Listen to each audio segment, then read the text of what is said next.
Saya Ilma Pratiwi, Anda ada di mata kuliah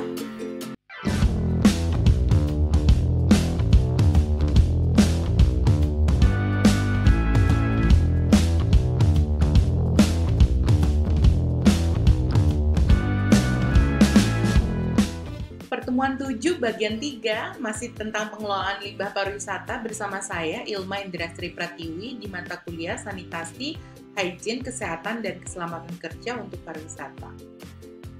Di bagian ketiga ini saya akan membahas mengenai limbah padat. Nah, dalam bahasa Kamus Besar Bahasa Indonesia, sampah ya atau limbah padat itu adalah barang atau benda yang dibuang karena tidak terpakai lagi dan sebagainya. Nah, itu termasuk dengan kotoran, itu bentuknya bisa daun, kertas gitu.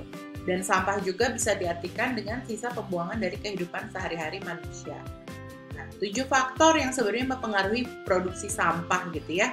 Pertama adalah jumlah penduduk dan kepadatannya, lalu tingkat aktivitas penduduk, tingkat sosial ekonomi, letak geografi, iklim, musim, dan kemajuan teknologi. Jadi ke seluruh faktor ini juga mempengaruhi produksi sampah gitu ya. Tentunya masyarakat yang letak geografinya jauh dari sumber belanja gitu ya, dia juga akan memproduksi sampah yang lebih sedikit. Kalau kemajuan teknologi misalnya berkaitan dengan teknologi kemasan gitu ya, semakin bervariasi kemasan juga semakin bertambah jenis-jenis sampahnya.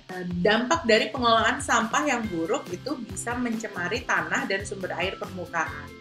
Lalu juga menjadi sarang berkembang biak, tikus dan serangga, juga sumber bakteri dan kuman. Dia juga menimbulkan bau yang tidak sedap ya, dan juga kerumunan lalat. Dan yang pasti kalau untuk pariwisata dia juga mengganggu pemandangan.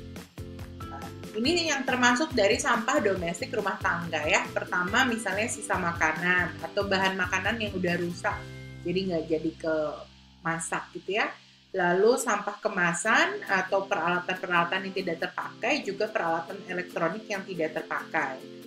Nah, sarana pengelolaan sampah padat itu bisa, yang pasti harus ada tempat sampah, ada sistem pengelolaan sampah, juga ada tempat pembuangan sampah gitu ya. Prinsipnya untuk mengelola sampah itu pertama kita harus melakukan pencegahan. Jadi kita menghindari kegiatan-kegiatan yang bisa menimbulkan sampah, atau misalnya kita memilih barang-barang yang memang tidak akan menimbulkan sampah begitu.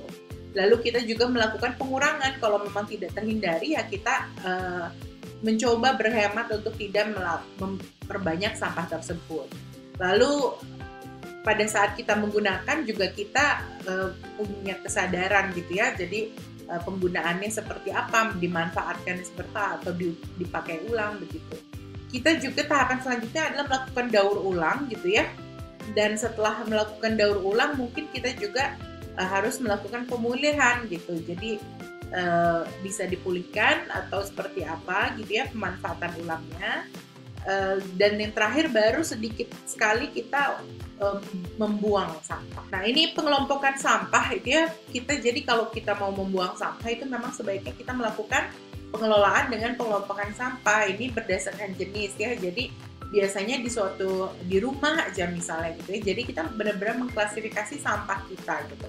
Apakah itu sampah kertas, apakah itu sampah gelas, sampah organik, sampah B3 atau yang sifatnya residu gitu ya. Jadi misalnya sisa pembakaran begitu, itu sifatnya dia residu gitu, dan tidak bisa didaur ulang tentunya gitu. Nah biasanya kalau memang dikelola secara lingkungan gitu ya, bisa ada tempat pembuangan sampah sementara di kompleks misalnya begitu, dan itu bisa dikelompokkan. Terus sampah-sampah yang handlingnya akan berbeda antar sampah biasa dengan sampah yang B3 tentu, sistem pengelolaan sampah. Nah, untuk pengelolaan sampah juga sebenarnya ada 2 jenis ya. Tadi bisa tanpa daur ulang atau kita melalui daur ulang. Beberapa yang tanpa daur ulang tuh misalnya yang berasal dari organik ya. Biasanya kita bisa hanya dengan membakar, menimbun, atau kita justru memanfaatkan kembali misalnya menjadi kompos gitu.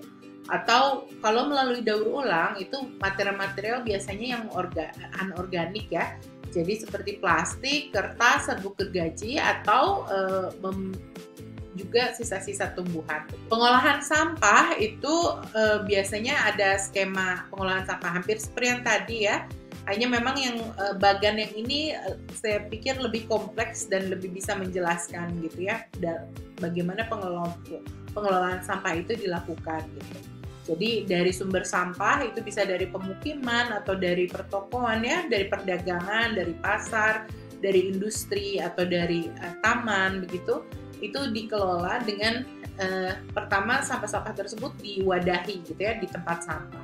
Lalu akan dilakukan pengumpulan gitu ya oleh apakah itu dari tenaga kebersihan gitu langsung, atau lalu melakukan transportnya, dipindahkan gitu si sampah-sampah tersebut ke tempat sementara misalnya gitu. Lalu diangkut lagi dari sana menuju pembuangan akhir gitu.